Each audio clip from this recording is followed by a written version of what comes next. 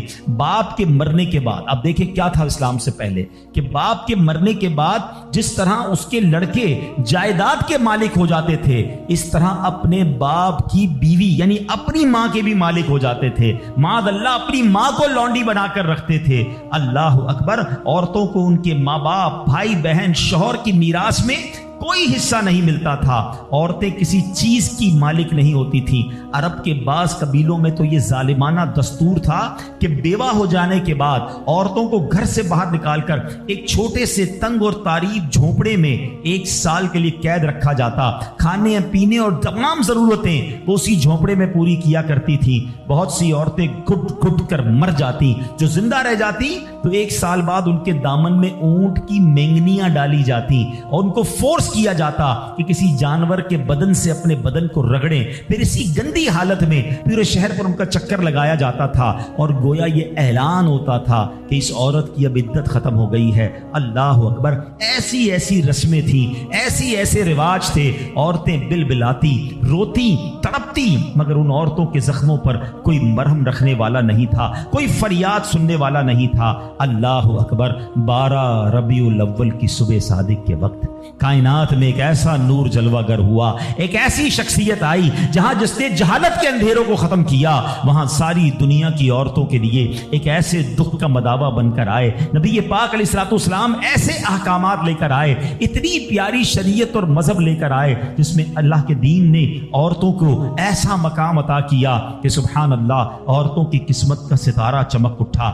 اسلام کی بدولت ظالم مردوں کے ظلم و ستم سے کچلی اور روندی ہوئی عورتوں کا درجہ اس قدر بلند ہوا کہ عورت معاملات زندگی اور موت کے ہر مرحلے پر عورت کو باوقار مقام حاصل ہوا۔ مردوں کی طرح عورتوں کے بھی حقوق جو ہے وہ بیان کیے گئے، عورتوں کی حفاظت کے لیے احکام خداوندی نازل ہوئے، عورتوں کو مالکانہ حقوق مل گئے، عورتیں اپنے مہر کی رقموں، اپنی تجارتوں، اپنی جائیدادوں کی مالک بنا دی گئیں، اپنے ماں باپ، بھائی بہن